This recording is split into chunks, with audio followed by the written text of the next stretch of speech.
تو یہ ہے محبت، یہ ہے سرکار نے مانگا کہ مجھ سے محبت، لا یؤمن احدکم حتی احب الیہ من والدہ وولدہ والناس، تم میں سے کوئی بندہ اس وقت تک مومن کامل نہیں ہو سکتا جب تک میری ذات اسے، فرمایا جب تک میری ذات اسے اپنی اولاد، اپنے والدین اور سارے لوگوں سے بڑھ کر محبوب نہ ہو۔ سبحان اللہ۔ مطلب یہ کہ مجھ سے ہی اس کا آغاز ہو اور میری ذات پر ہی اس کی انتہا، زندگی کی ابتدا بھی میری محبت سے ہو، زندگی کی انتہا بھی میرے عشق میں ہو، راستے میں راستہ بدلے نہ، گمراہ کرنے والے کرتے رہے، اس در سے اٹھاتے رہے وہ اٹھے نہ۔ سلطان صاحب نے کہا تھا نا کہ عاشق کوئی حقیقی جیڑا قتل محبوب دے مننے ہو، یعنی محبوب کہے قتل ہو جا تو وہ کہے سر تیار ہے۔ عاشق کوئی حقیقی، میرا دل کرتا دوسری بات میں پڑھیں، عاشق کوئی حقیقی جیڑا وہ قتل معشوق دے مننے در نہ چھوڑے تے مکھ نہ موڑے، او تیرے سین تلواراں کھنے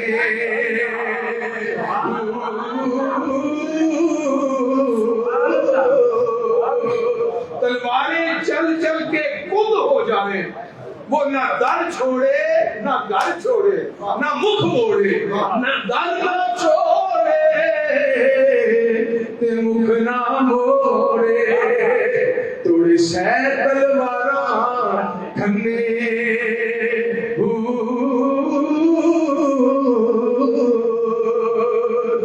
جس ول ویکھے راز ماہی دے کہ او سہی بنے، تے سچا عشق حسین ابن علی دا، سچا عشق حسین ابن علی دا، سر دتے راز نہ بنے۔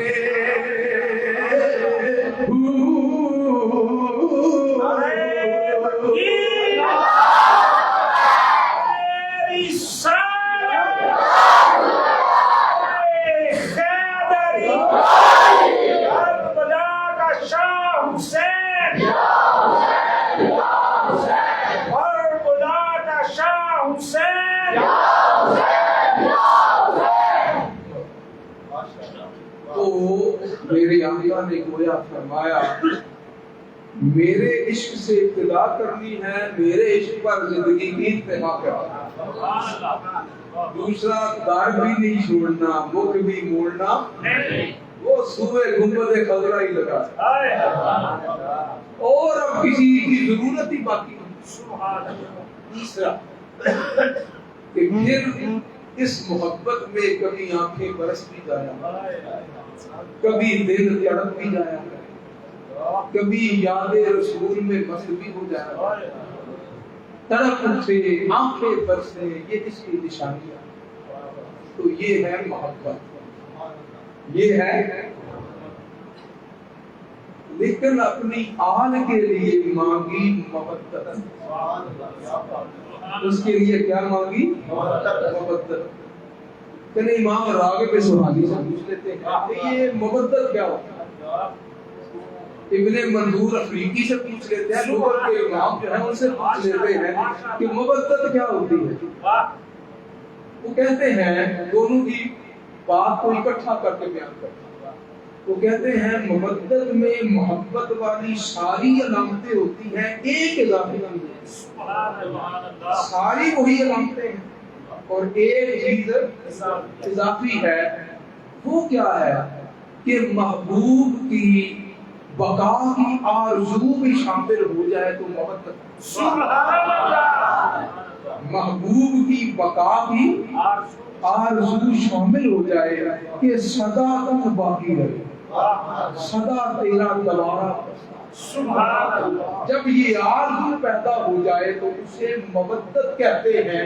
جب بندہ آگے بڑھ کر دفاع کرنے لگے، جب محبوب کا دفاع کرنے لگ جائے، جب اس پر کوئی انگلی اٹھائے وہ آ کر روک دے، جب کوئی اس کی شان کو گھٹانا چاہے وہ اس کی شان پر پہرا دینے لگ جائے، جب کوئی اس کے مخالف کو بڑھانا چاہے وہ روک کر کہو کیا بات کرتے ہو، ادھر تو دیکھو ادھر دیکھو کی بات بنتی ہے تو کرنے دو۔ جو محبوب کی بقا پر پہرا دے وہ مودت کہلاتا، سبحان اللہ، اسے مودت کہتے ہیں۔ میرے آقا نے فرمایا مجھ سے تو کرنا محبت لیکن میری یار سے کرنا آنکھیں بھی برسے، اس در کو بھی چھوڑنا، ابتدا بھی جیسے میری محبت ہے اس میں ان کی محبت شامل ہے، میرے عشق میں ان کا عشق، ساری زندگی اس در کو بھی چھوڑنا، لیکن میرے دفاع کی تمہیں ضرورت نہیں ہے، میرا دفاع میرا رب کر دے، وَرَفَعْنَا لَكَ ذِكْرَكَ، میرا ذکر میرے رب نے بلند کر دیا ہے۔ تم سے اتنا مانگتا ہوں میری یاد کے خلاف کوئی بھونکنے لگے تو کھڑے تو، کوئی میرے آل جو ہے اس کی شان پر کوئی دبے اٹھانے لگے، انگلی اٹھانے لگے تو تم نے چپ نہیں رہنا، تمہیں پہرا دینا۔ سبحان اللہ، چپ رہنے والے مودت نہیں کرتے، وہ ان کو پتہ ہی نہیں مودت کیا ہے، جو بات ہو اور چپ رہیں اور کہیں ہاں جی وہ بھی صحابی تھے اور باقی بھی صحابی تھے، یہ جب برابری کی بات کر دیں، جب اس طرح چیز کو مکس کرنا چاہیں اور آل پاک کی جو علیحدہ سے اللہ نے شان اللہ کے رسول نے رکھی ہے اسے گہرانا چاہیں تو پھر مودت والا چپ نہیں رہتا، مودت والا چپ نہیں رہتا۔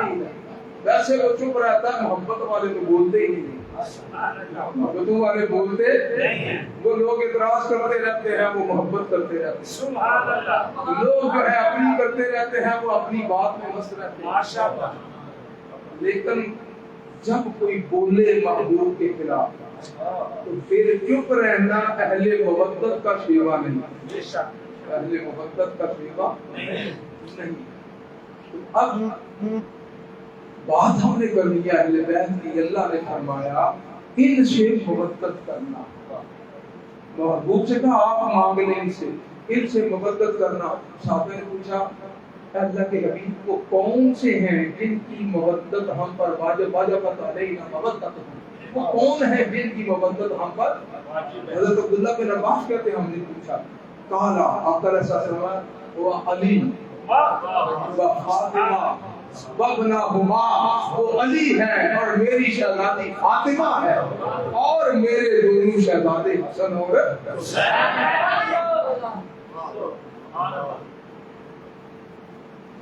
اب ہوا یہ ہے کہ میرے آقا نے کہا اس لیے تھا کہ آپ کی نگاہ محبت دیکھ رہی تھی، نگاہ محبت دیکھ رہی تھی کہ بڑے ظلم کرنے والے بڑے ظلم میری محبت کے دعوے کریں گے، میری آل پر ظلم کے پہاڑ پر، تو پھر اس سے بڑا ظلم وہ کریں گے جو حق کو چھپا دیں، جو بات کو ان کی شان جو اللہ نے دی ہے اس کو کوشش کریں گے کہیں باتوں میں مکس کر دیں اور وہ الگ سی ان کی شان کا پتہ ہی۔ حضرت زید بن ارقم رضی اللہ عنہ فرمایا اول من اسلم علی، سب سے پہلے جس نے کلمہ پڑھا اسلام قبول کیا وہ علی۔ سبحان اللہ، کون ہے؟ حدیث بھی ترمذی کیا سارے سنتا کیا، وہ بھی مسئلہ کوئی نہیں۔ اول من اسلم علی، سب سے پہلے جس نے کلمہ پڑھا وہ علی ہے، علی۔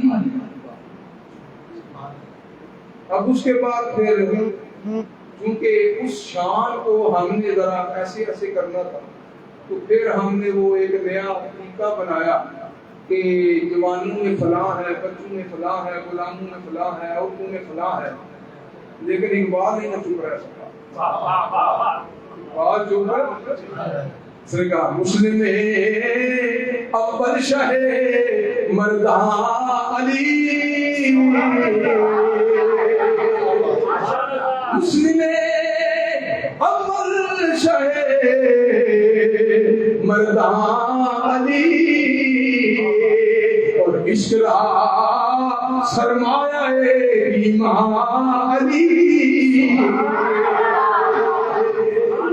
کہتے ہیں پہلا مسلمان وہ علی ہے، اور ایمان عشق کا ایمان کون ہے؟ علی ہے۔ عشق را سرمایہ ہی ولائے دودھ مانم زندہ، کہتا میں بتاؤں دونوں جہاں میں کیوں چمک رہا ہوں ستارے، میں موتی کی طرح کیوں چمک رہا ہوں؟ کہتا ایک ہی بات ہے، میں علی کے گھر والوں کی محبت میں گرفتار ہی ولائے دودھ مانم زندہ، اور در جہاں مثل گوہر کا بندہ، در جہاں مثل گوہر کا بندہ،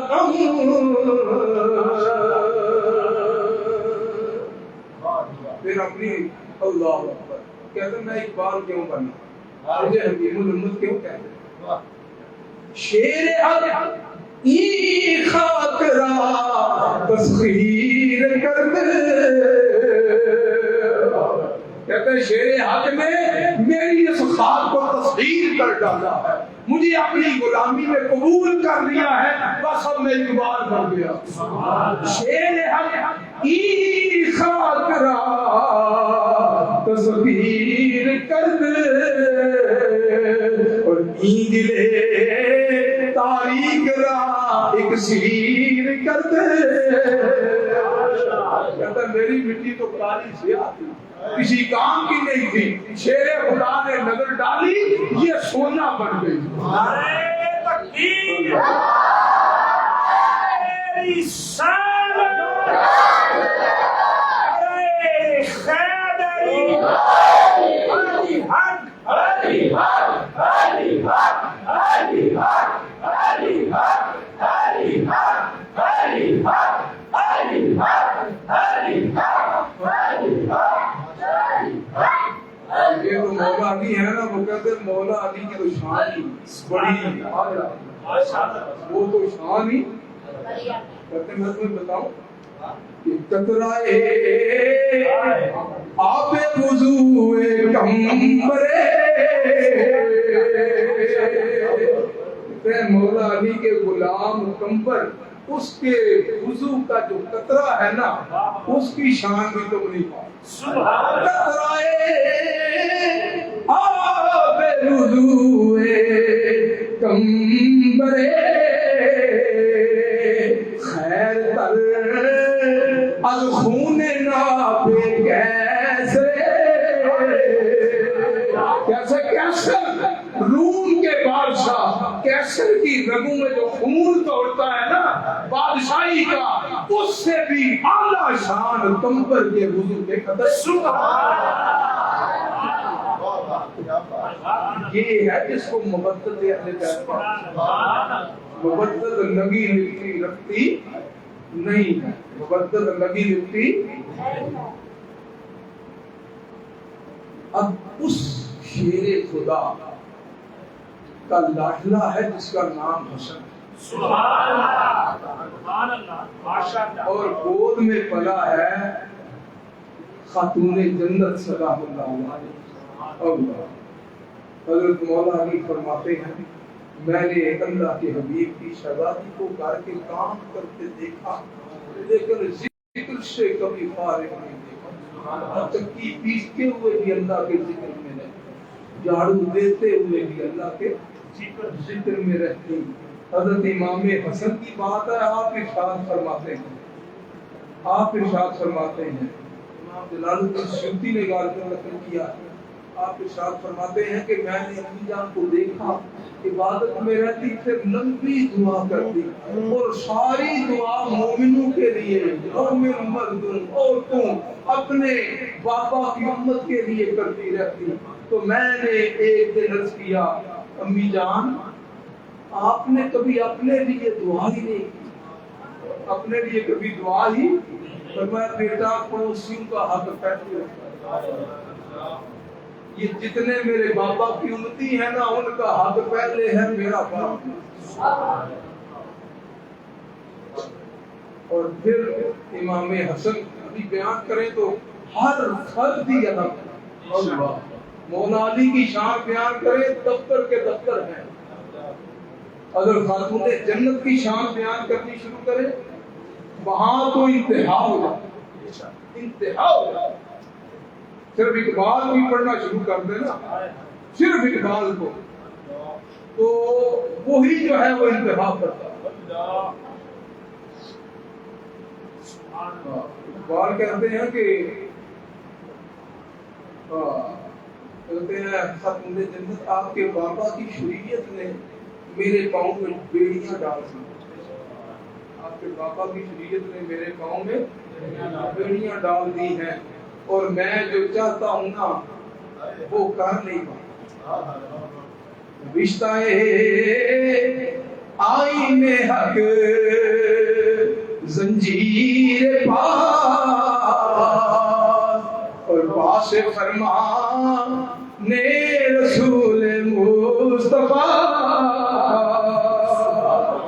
کہتے ہیں آپ کی بابا کی شریعت نے میرے پاؤں میں بیڑیاں ڈال دی، ورنہ جندے تربتش گردید میں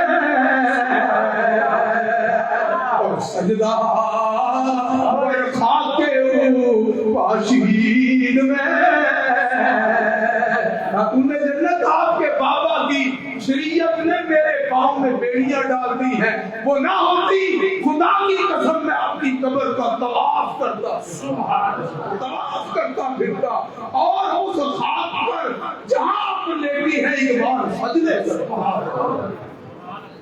کیوں نہ ہوتا حضرت سلطان باہو رحمۃ آپ لکھتے ہیں فرماتے ہیں اب یہ کچھ نا اسرار روحانی ہے۔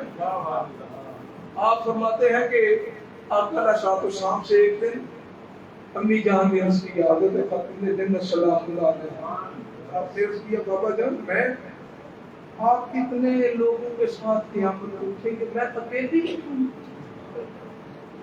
میں اکیلی اٹھوں گی؟ میرے آقا خاموش ہو گئے، فرمایا بیٹی نہیں تو اکیلی نہیں اٹھے گی، ان قریب تمہیں فقر کی دولت عطا کی جائے گی، ردائے فقر دی جائے گی، اور تیرا فیض میری امت کی ساری عورتوں میں جاری ہے، ماشاءاللہ ساری عورتیں تیرا فیض پائیں گی، جو تیرا فیض پائے گی وہ تیرے ساتھ ہوگی۔ میری امت کی عورتوں کے لیے تیرا فیض فقر جاری ہے، مردوں کے لیے میرا فقر ہے، علی کا فقر ہے، لیکن میری بیٹی تیرے لیے تو میری امت کی عورتوں کے لیے فقر کا فیصلہ۔ پھر چند دن بعد آقا علیہ السلام تشریف لائے، ایک ردائے مبارک سبز رنگ کی حضرت خاتون جنت کے سر مبارک پر دی، فرمایا میری بیٹی یہ ردائے فقر ہے، آج سے میں تجھے فقر کا سلطان، تمہیں فقر کی ملکہ بنا، آج سے تو فقر کی ملکہ، تو ملکہ کائنات، اور آج کے بعد تیرا فیض جاری ہے۔ فرمایا بیٹا جب جانے لگو نا دنیا سے تو یہ فیض حسن کو دے گا، یہ فیض میرے فقر کا حسن کو دے گا۔ تو یہ جو مرد مرید مردوں کے ہیں، عورتیں ساری مرید خاتون جنت کی، ایسے ہی خاتون جنت نہیں، عورتوں میں سارا فیض حضرت خاتون جنت کا۔ سلام علیہ، تو اس گھر میں مولا حسن پہلے شہزادہ۔ آپ لوگوں نے حضرت امام حسین پر کی تاریخ میں ظلم بڑا کیا، پر جتنا امام حسن پر کیا ہے کم۔ آپ کی شخصیت کچھ اور تھی، ہمیں پتہ نہیں کیا پڑھا دیا، کیا سنا دیا گیا، کیا آپ کے متعلق بتا دیا گیا۔ آپ شجاعت کا پیکر علی کے گھر میں پڑے۔ ہم تو آپ کو شہزادگی سے اٹھاتے ہیں اور سیدھا پھر جو ہے نا وہ خلافت پر پہنچا دیتے ہیں۔ اور شجاعت کس سے سیکھی تھی؟ آپ تعالیٰ صاحب دنیا سے پردہ فرمایا تو آپ کی عمر مبارک 8 سال تھی، 8 سال۔ تو اب باقی کس نے تربیت کی؟ مولا علی پاک 8.5 سال کے تک حضرت عبداللہ جنت بھی آگے روانہ ہو بابا جان کے پاس، تو پھر ساری تربیت مولا علی کی خود۔ جنگ کرنا آپ نے سکھایا، شجاعت آپ نے سکھائی، علم آپ نے سکھایا، استقامت آپ نے سکھائی، حوصلہ آپ نے سکھایا، تدبر آپ نے سکھایا، خطاب آپ نے سکھایا، حکمت آپ نے سکھایا، اور پھر سلطان فقر کا تاج آپ کو عطا، سلطان الفقر کا تاج آپ کو عطا۔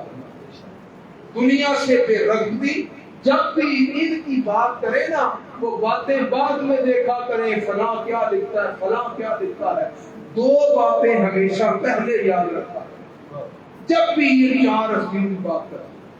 ایک آیا تطہیر کو، ایک آیا ہے تطہیر کو، اللہ نے فَإِنَّمَا يُرِيدُ اللَّهُ لِيُذْهِبَ عَنكُمُ الرِّجْسَ أَهْلَ الْبَيْتِ وَيُطَهِّرَكُمْ تطہیرا۔ اہل بیت، اللہ نے تمہیں پاک کرنے کا ارادہ کر دیا، اور اللہ جو ارادہ کرتا وہ ہو جاتا، وہ ہو جاتا۔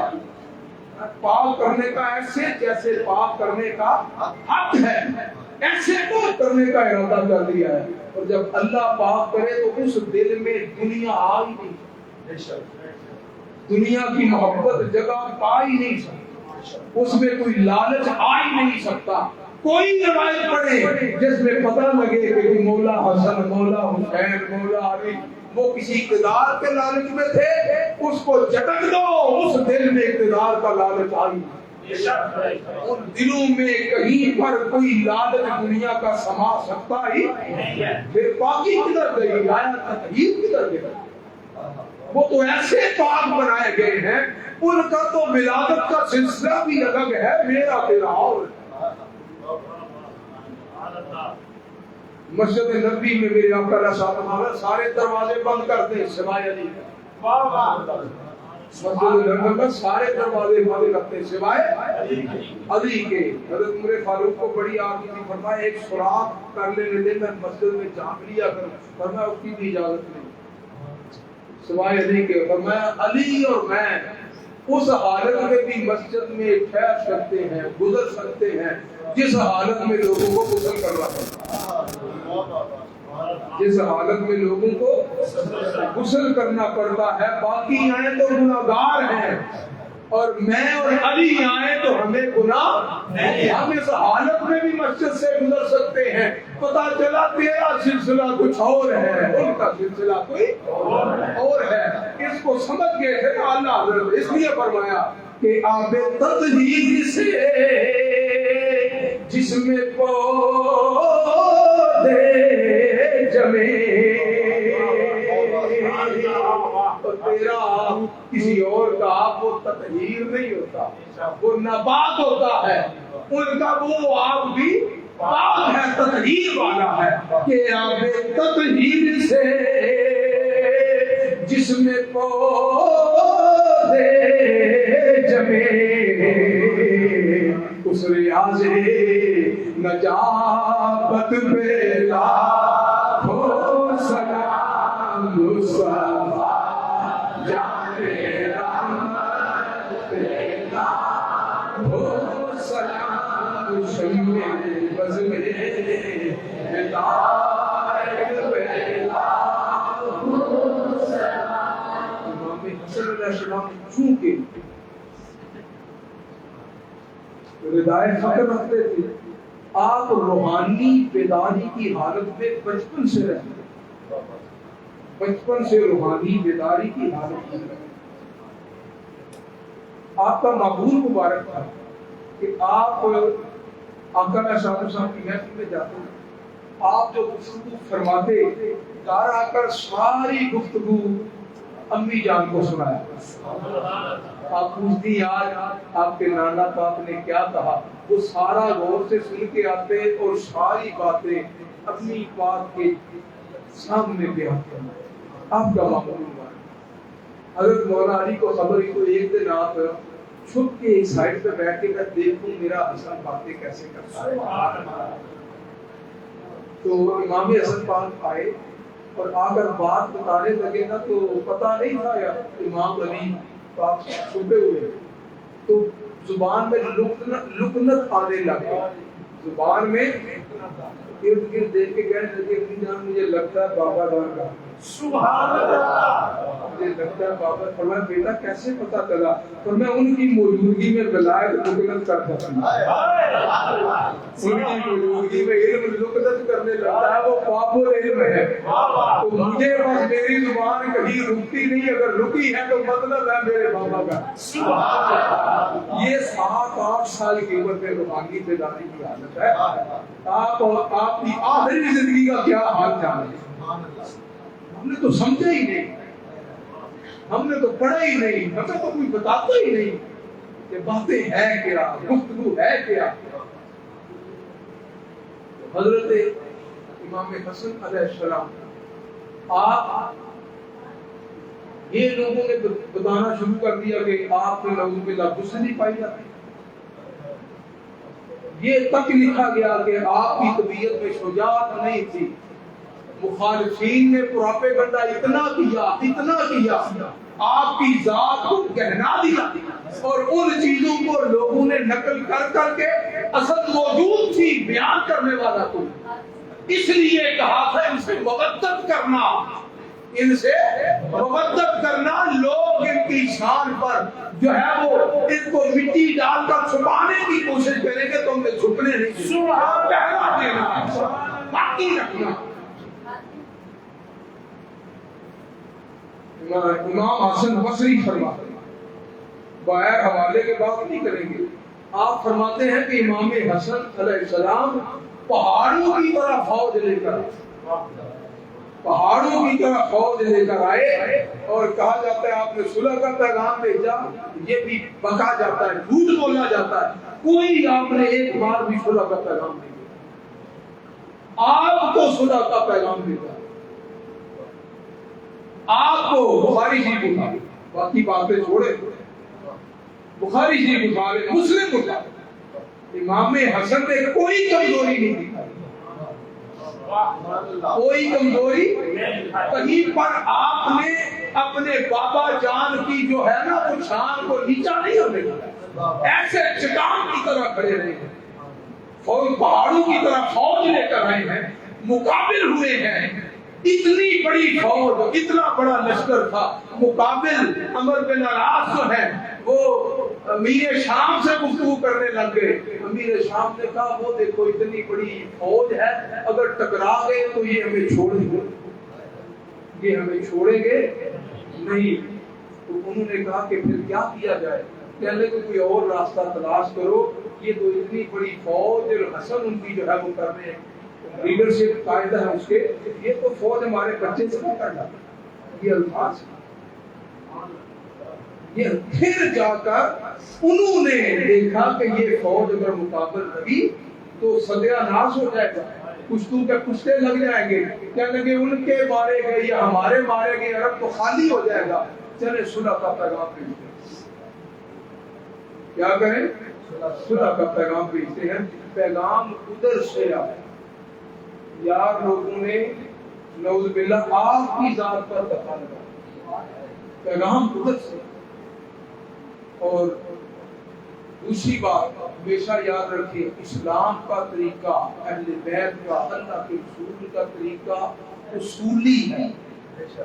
ان کا طریقہ اصولی ہے. ان کو پتہ بھی ہو ان کے خلاف مکر ہو رہا ہے، سازش ہو رہی ہے، دجل ہو رہا ہے، فریب ہو رہا ہے، وہ جواب میں دجل نہیں کر سکتے، فریب نہیں کر سکتے، دھوکہ نہیں کر سکتے، سازشیں نہیں کر سکتے۔ بس یہ مسئلہ، وہ اس لیول پر اتر نہیں سکتے تھے مخالف جس لیول پر اترا۔ مولا علی بھی اسی لیے لوگ کہتے رہے آپ بھی تھوڑی سی سیاست کر لیں، آپ بھی تھوڑا سا اسی طرح جو ہے موڑ توڑ کر بات کریں، ورنہ نہیں، حق جو ہے وہ لا شریک ہے، حق جو ہے وہ جوڑ توڑ نہیں کرتا، حق اپنی جگہ قائم رہتا ہے، حق کا لوگ ساتھ دیں تو حق غالب آ جاتا ہے، لوگ ساتھ نہ دیں تو حق کو کسی کی پرواہ نہیں۔ یہ اصول ہے میرا، اللہ کو اللہ حق غالب کرتا ہے اگر حق کا لوگ ساتھ، عوام حق کا ساتھ دے تو اللہ غالب کرتا ہے، اور عوام حق کا ساتھ نہ دے تو اللہ عوام کو ذلیل کر دیتا ہے، عذاب در عذاب اور عذاب کے شکنجوں میں گرفتار کر دیتا ہے، پھر بیٹھ کر روتے ہیں آئے ہائے مہنگائی مار گئی، آئے بجلی کے بل مار گئے، آئے گیس کے بل مار گئے، آئے آٹا نہیں ملتا، پھر یہ سارا کچھ ہوتا ہے اور قوم کے دل میں بزدلی ڈال دی جاتی ہے کہ لوگوں تمہارے سامنے حق موجود تھا، حق کے نام لیوا موجود تھے، حق کی بات کرنے والے موجود تھے، تم یہ سمجھتے رہے یہ کمزور لوگ ہیں، ان کا ساتھ کیا دینا ہے، ہم ساتھ دیں گے ان لوگوں کا۔ یہ ہم نے صرف تاریخ پڑھنی نہیں ہے، اہل بیت کی صرف تعریفیں نہیں کرنی، سبق بھی سیکھنا ہے کہ ہوا کیا تھا، کیوں یہ معاملہ پیش آیا تھا، امام حسن علیہ السلام کو صلح کیوں کرنی پڑی۔ عوام جب ساتھ دینا چھوڑ دے، عوام جب پہلو تہی کر جائیں، وہ اہل حق کو دھوکہ دے جائیں، نعرے لگانے والے، محبت کی باتیں کرنے والے اندر ہاتھے دوسری جگہ جا کر باتیں کرنے لگ جائیں، ادھر مل جائیں، وہ پیسے کے طلبگار ہو جائیں، وہ پیسے کے پیچھے ووٹ بیچ دیں، پیسے کے پیچھے اپنا جو ہے عزت اور غیر بیچ دیں، تو پھر ایسی قوم کو پھر اللہ حسن پاک جیسے لیڈر نہیں دیتا، ایسی قوم کو مولا علی جیسے لیڈر نہیں دیتا، ایسی قوم کو پھر اللہ کوئی غیرت مند لیڈر نہیں دیتا۔ پھر قوم روتی ہے کہ ہم پر بغیرت مسلط ہو گئے ہیں، ہم پر چور اور ڈاکو مسلط ہو گئے ہیں، مسلط تو خود کیے ہوتے ہیں، اس لیے کہ اہل حق کو کمزور سمجھ کر ان کا ساتھ نہیں دیتے، تھانے کچہری کے معاملات دیکھتے ہیں، تھانہ کون چھڑائے گا، کچہری کون چھڑائے گا، ہماری گندی نالیاں کون صحیح کروائے گا ایک سال کے لیے، اور پھر اگلے سال گندی بنا کر اسی نالی پر پھر ووٹ کیسے لے گا۔ پھر قوم یہ دیکھتی ہے، اور اہل حق جو ہے وہ لڑ لڑ کر ایک طرف وہ لگے رہتے ہیں، آسمان والے انہیں دیکھتے رہتے ہیں، کہتے ہیں اہل حق پریشان نہیں ہونا، یہ دنیا والے آپ کی بات سنیں یا نہ سنیں، ہم تمہاری سن رہے ہیں، ہم تمہاری سن رہے ہیں، تمہاری جدوجہد کی وجہ سے ہم ان پر بڑا عذاب تباہی کا نازل نہیں کر رہے، لیکن ان کا شکنجہ کستے چلے جا رہے۔ یہ اصول یاد رکھیں، اہل حق سازشیں نہیں کرتے، اہل حق دھوکہ نہیں کرتے، فریب نہیں کرتے، وہ سیدھی بات کرتے رہتے ہیں، سمجھاتے رہتے ہیں، اور اللہ کو کوئی پرواہ نہیں قوم ساتھ دے یا نہ دے، اللہ کسی کے لیے مجبور ہونے والا نہیں، نہ دے اس کو کوئی پرواہ نہیں۔ اور یہ بھی ذہن سے نکال دے کر اہل بیت کی بات کرنی ہے کہ نمازیں پڑھنا جو ہے اس سے حق غالب نہیں آتا، روزے رکھنے سے حق غالب نہیں آتا، حج اور زکات دینے سے حق غالب نہیں آتا۔ اس دور والے سارے نمازی تھے، سارے زکات دینے والے، سارے حاجی، تسبیحاں پھیرنے والے، آپ تو میں اور آپ ہیں، کوئی بھی نماز پڑھ لی کبھی نہ پڑھی ہوگی، کبھی خدا بھی نہیں ہوتی، وہ ادھر بھی نمازی تھے ادھر بھی نمازی تھے، وہ بھی اذان دیتے تھے یہ بھی اذان دیتے تھے، ادھر بھی جماعت ہوتی تھی ادھر بھی جماعت ہوتی تھی، فرق کیا تھا؟ وہ نمازیں پڑھ کر بھی سازشیوں کے ساتھ تھے، ادھر تھوڑے تھے لیکن نماز بھی پڑھتے تھے اہل حق کے ساتھ۔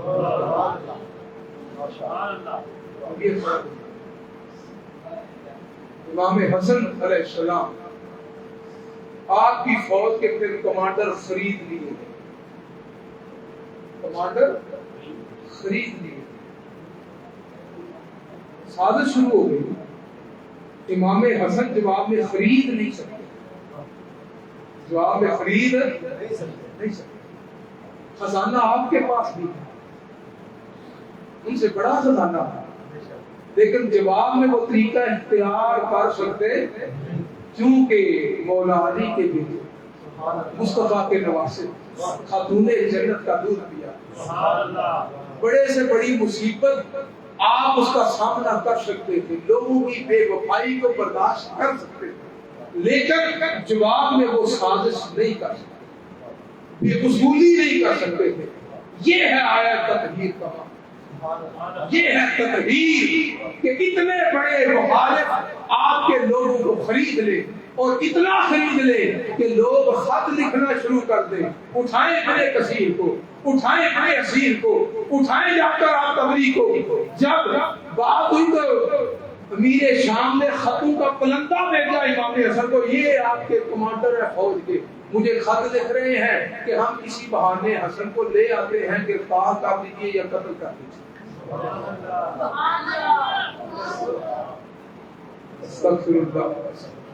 یہ معاملہ تو امام حسن کے پاس خزانہ ہے, لیکن آپ وہ عمل کر سکتے نہیں.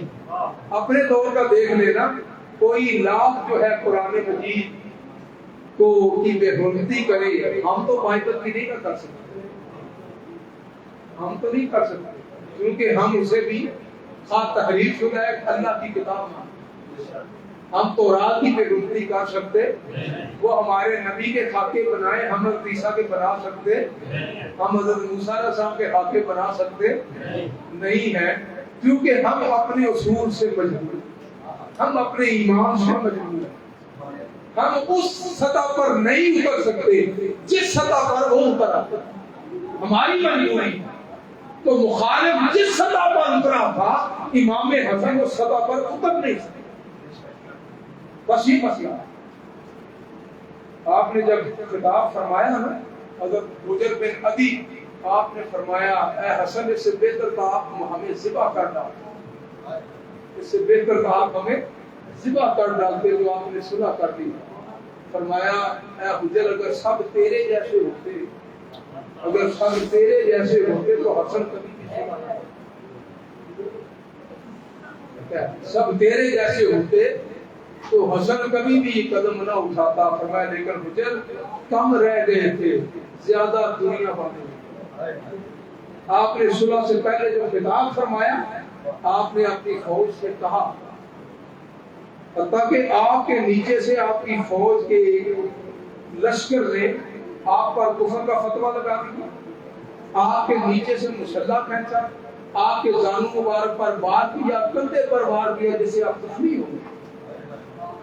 اپنی فوج کہ یہ دور بھی آتے ہیں, یہ دور بھی آتے ہیں, لوگ اپنے ہی جو ہیں جن پہ تقیہ تھا وہی پتے ہوا دینے لگے. تو امام حسن نے فرمایا اپنی فوج سے, آپ نے فرمایا تم میں اخلاص باقی نہیں رہا. اب میں وجہ بتاتا ہوں, تم میں اخلاص باقی نہیں رہا. اخلاص کیا ہے؟ تم اللہ کے لیے لڑتے. میرے بابا جان لڑتے رہے, تم ان کے ساتھ اللہ کے لیے لڑتے. اللہ نے کہا تھا باغی کے خلاف لڑو اور ان کو واپس اصل راستے پر لے کر آؤ. تو میرے بابا جان لڑتے, تم اخلاص کے ساتھ حق کے لیے لڑ رہے. اب تمہارے اندر میں دیکھتا ہوں تم اخلاص کے لیے نہیں, کچھ وہ ہیں جو نہروان میں اپنے مارے گئے لوگوں کا انتقام لینا چاہتے, حق کے لیے لڑنا نہیں چاہتے. اور میرے بابا وہ ہیں کہ وہ کسی کی چھاتی پر بیٹھے ہوں اور وہ آپ کے چہرے پر تھوک دے, تلوار نکالی ہوئی ہو تو تب اٹھ کر چھلانگ لگا کر دور ہو جاتے ہیں کہ اب اگر قتل کیا تو اپنے غصے پہ کروں گا, اللہ کے لیے قتل نہیں. ہم اللہ کے لیے لڑنے والے ہیں, انتقام کے لیے لڑنے والے. تم انتقام میں ہو, تم بدلہ لینا چاہتے ہو. جب تم اپنا بدلہ لینے پہ آگے تو یہ سیاست ہو گئی, یہ اللہ کا کام, یہ اللہ کا کام نہ رہا. کچھ تم اپنے انتقام کے لیے لڑتے ہو, کچھ جو ہو وہ بک گئے ہو.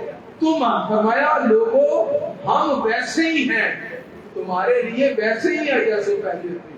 فرمایا نہ، آپ کا خطاب پڑھے کبھی، فرمایا نہ مجھے یہ شک ہے کہ میں غلط راستے پر ہوں، نہ میرے بابا علی غلط راستے پر تھے، میرے بابا علی بھی حق کے راستے پر تھے، میں بھی حق کے راستے پر ہوں، مجھے کوئی شبہ نہیں کہ ہم حق پر ہیں، لیکن تم وہ نہیں رہے، ہم وہ کے ہو بدل تم گئے، بدل تم گئے ہو، ہم نہیں بدلے، تم بدلے۔ لہذا اگر انتقام کے لیے لڑنا ہے اللہ کے لیے نہیں لڑنا، اپنے پرسنل معاملات کے لیے لڑنا ہے اللہ کے لیے نہیں لڑنا، تو حسن ایسی لڑائی نہیں لڑ سکتا۔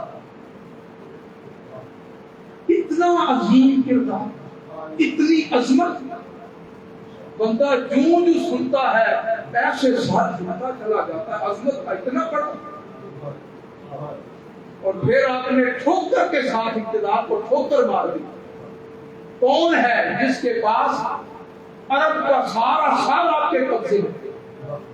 ادھر تو ایک شام تھا، ایک فلسطین تھا، بس سارا حجاز آپ کے ساتھ تھا، سارا یمن آپ کے ساتھ تھا، سارا عراق آپ کے ساتھ تھا، سارا ایران آپ کے ساتھ تھا، کوفہ آپ کے ساتھ تھا، آذربائیجان آپ کے ساتھ تھا، آرمینیا آپ کے ساتھ تھا، یہ سارے علاقے میں آپ کی حکومت تھی، اقتدار آپ کا تھا، بس فوج بدل گئی، لوگ بدل گئے، انتقام میں آ گئے، ذاتیات میں آ گئے، اللہ کی خاطر لڑنا پیچھے چلا گیا، اپنے سیاسی معاملات کی خاطر لڑنے کے اندر طوفان مچنے لگ گئے، انتقام آ گیا، صرف سیاست باقی رہ گئی۔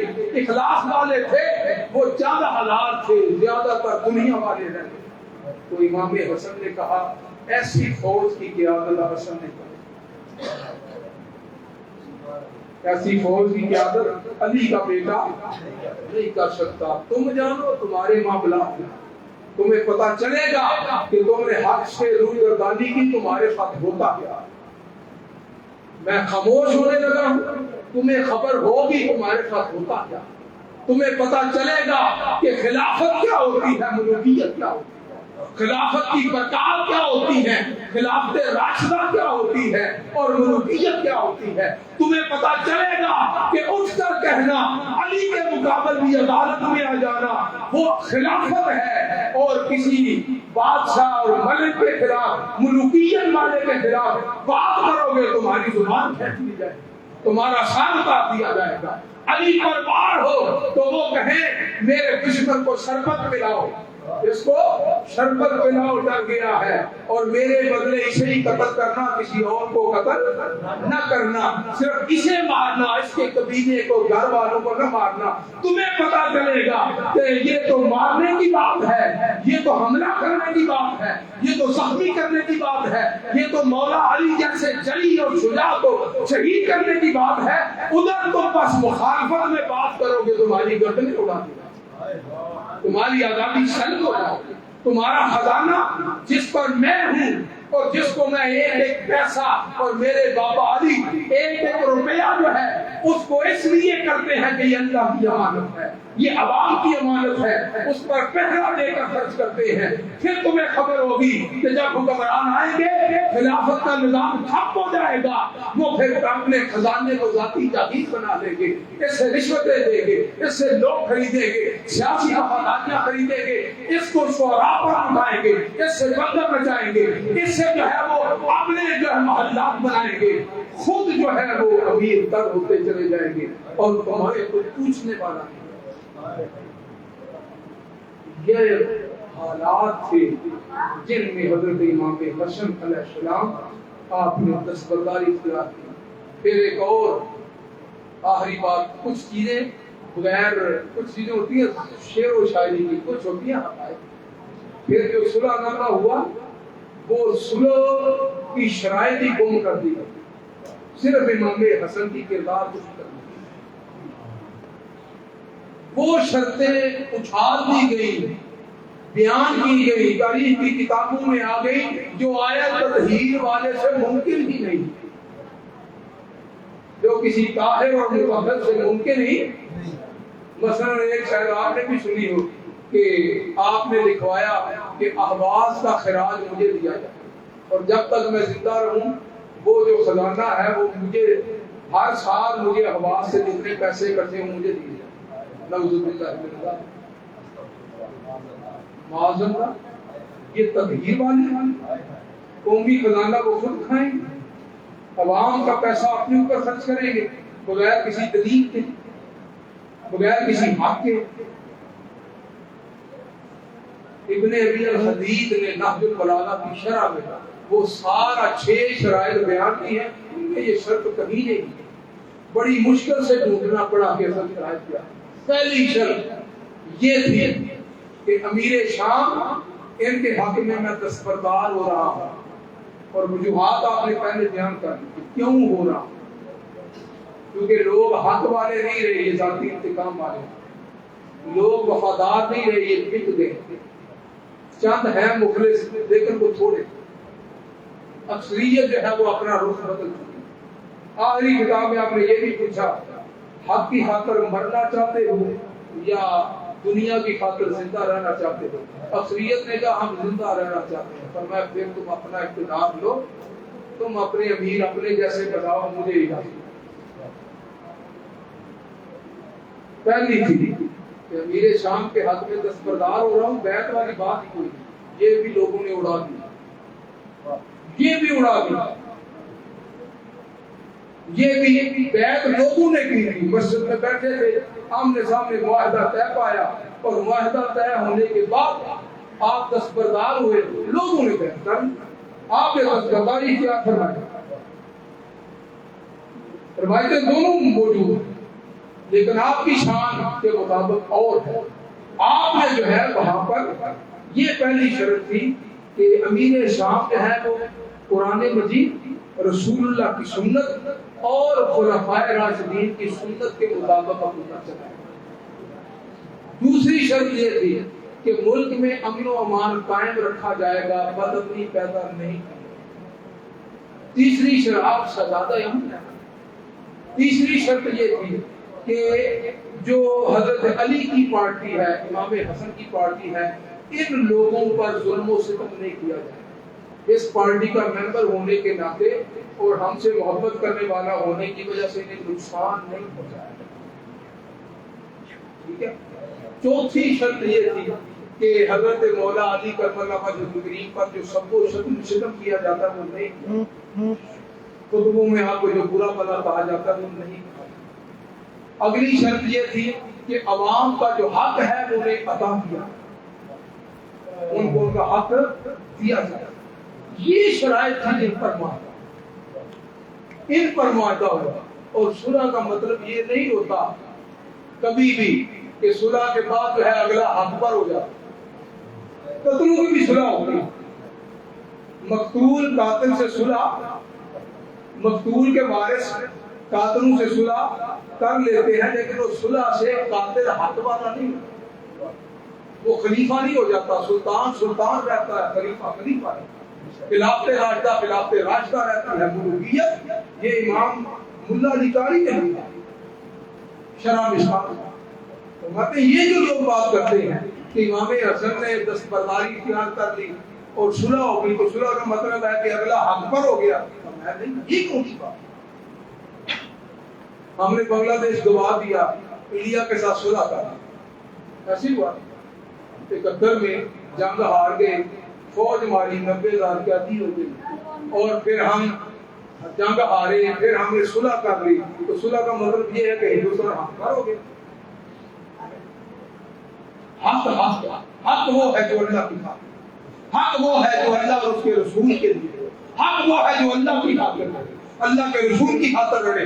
جس میں خزانہ عوام کی میراث ہو، اس پر کوئی ڈاکہ ڈالنے والا ہو، جس میں غریب کو اس کا حق اس کے گھر میں ملے، اس کو کہیں کسی کے سامنے دستے نظر نہ ہونا پڑے، جہاں پر عوام کو ذلیل نہ ہونا پڑے، عوام کے پیسے پر ڈاکہ نہ ڈالا جائے، غریب کی عزت جو ہے وہ محفوظ رہے، غریب کی عزت کو کوئی اچھالنے والا نہ ہو، اس کو کوئی ڈر نہ ہو، اس کو کوئی خوف نہ ہو، اس کو تھانے پجاری کا خوف نہ ہو، اس کو افواج کا خوف نہ ہو، اس کو حکمرانی کا خوف نہ ہو. وہ حق کی بات کرتا بھی ہو، ڈنکے کی چوٹ پر کر سکے، حکمران کے سامنے بھی کر سکے، گلی میں بھی کر سکے، گاؤں میں بھی کر سکے، محلے میں بھی کر سکے۔ جب تو حق کی بات رک جائے تو حق ختم ہو جاتا ہے۔ جب گلی محلے میں کوئی بندہ حق کی بات نہ کر سکے، طاقتور حق کی بات کرنے والے کو دبا دے، اس کا گلا دبا دیا جائے، اسے اٹھا کر جیل میں پھینکا جائے، اسے کوڑے مارے جائیں، اس کو کہا جائے تو ہوتا کون ہے ہمارے خلاف بات کرنے والا، وہ نہ حق کا معاشرہ ہوتا ہے، نہ وہ خلاف راستہ ہوتی ہے، نہ وہ اللہ رسول کا راستہ ہوتا ہے۔ اللہ رسول کا راستہ وہی ہے جس پر مولا علی تھے، وہی ہے جس پر حضرت صدیق اکبر تھے، وہی ہے جس پر حضرت عمر فاروق تھے، وہی ہے جس پر حضرت عثمان غنی تھے، وہی ہے جس پر حضرت امام حسن تھے، وہی ہے جس پر حضرت امام حسین تھے۔ یہ راستہ ہے، یہ حق کا راستہ ہے۔ پھر امام آخری بات ہے، امام حسن مصطفیٰ آپ کو پھر زہر دے دیا۔ 10 سال ملوکیت کے گزرے، پھر آپ کو زہر دے دیا۔ ایک چھٹی شرط یہ تھی کہ امیر شام اپنے بعد کسی کو ولی عہد نہیں بنائیں گے۔ چھٹی شرط یہ تھی، امیر شام اپنے بعد کسی کو ولی عہد، آپ کی آنکھیں دیکھ رہی تھی کہ یہ بھی ہونا ہے، کسی کو ولی عہد نہیں بنائیں گے، مسلمان اپنی آزاد مرضی سے کسی نئے حکمران کا انتخاب کریں۔ چھٹی شرط یہ، تو حضرت امام حسن علیہ السلام کو زہر دے دیا۔ اس نے دیا، آپ نے حضرت امام حسین کو بچانے کے لیے، کسی پریشانی سے بچانے کے لیے آپ نے نام نہیں دیا، پتا تھا کس نے دیا، کس نے دیا۔ امام حسین پوچھتے رہے، فرمایا میرے بھائی نہ پوچھو، نہ پوچھو، یہ رات مجھے ساتھ ہی لے کر چلے جائے۔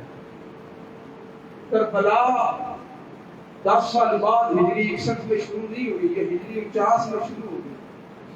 جس دن امام حسن نے دنیا سے رحلت فرمائی، اس دن کربلا شروع ہو گئی۔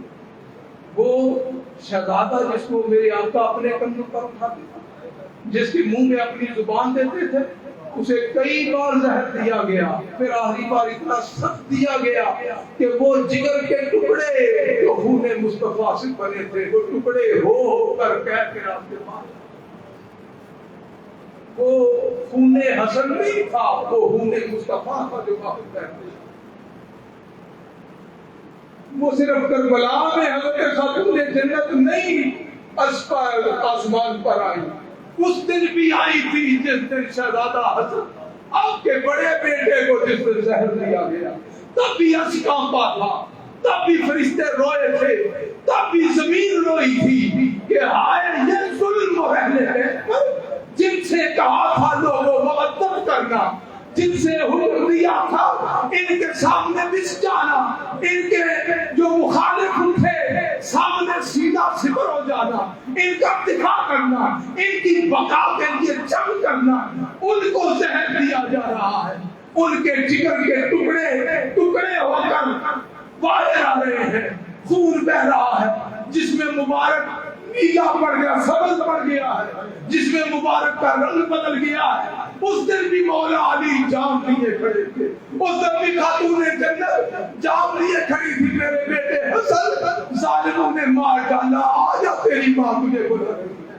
تب بھی نانا جان تب بھی کھڑے تھے، میرے بیٹے میرے شہزادے آجا تیرے آنے کا وقت ہو گیا ہے۔ کربلا تب شروع ہو گئی تھی، اس دن کربلا کی پہلی عید رکھی گئی تھی، اس دن ظلم کا پہاڑ توڑا گیا تھا، جب وہ شہزادہ جسے میرے آقا کندھوں پر بٹھا کر پھرا کرتے تھے، اسے زہر کے ذریعے جو ہے اگلے جہان کو جانے کا بندوبست کر دیا گیا۔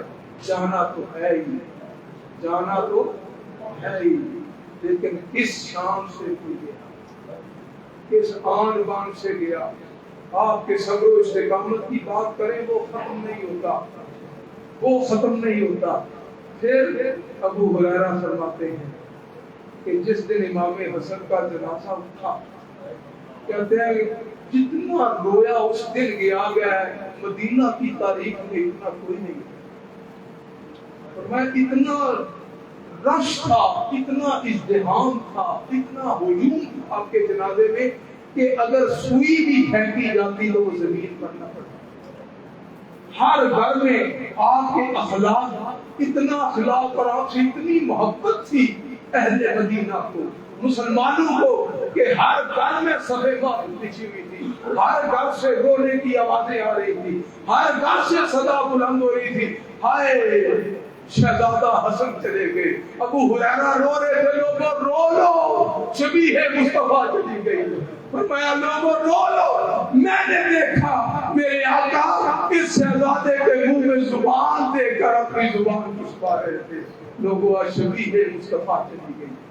تو وہ امام حسن جن کی 28 سفر کو شہادت ہوئی، اور آپ نے کہا کیا کیا ظلم ہے جو بیان کر دیا جائے، جس کو چھوڑا جائے، کہا حضرت امام حسن حسین پاک سے میرے بھائی ذرا حضرت عائشہ صدیقہ کے پاس جانا رضی اللہ تعالیٰ عنہ، ان سے اجازت لے کہ مجھے میرے نانا جان کے ساتھ حجرہ مبارک میں دفن ہونے کی اجازت دے دیں۔ آپ نے اجازت دے دی، پھر فرمایا اپنے بھائی سے میرے بھائی اے حسین جب میں دنیا سے روانہ ہو جاؤں چلا جاؤں تو بعد میں ایک بار پھر اجازت لے لینا، یہ نہ ہو کہ آپ نے ویسی مربت میں اجازت دے دی پھر اجازت لینا، آپ کی وفات کے بعد پھر آپ اجازت لے لیں، پھر جا کر جب اجازت لی فرمایا میں نے دل سے دی تھی، مربت سے نہیں دی تھی، اللہ کے نبی کا شہزادہ ہے، میں نے جگہ اپنے لیے رکھی تھی، جائیں اللہ کے نبی کے شہزادے کو دفن کر دیں۔ پھر جب جنازہ اٹھا تو پھر روکنے والے آ گئے، مروان آ گیا، کہنے لگا میں حسن کو یہاں دفن نہیں کروں۔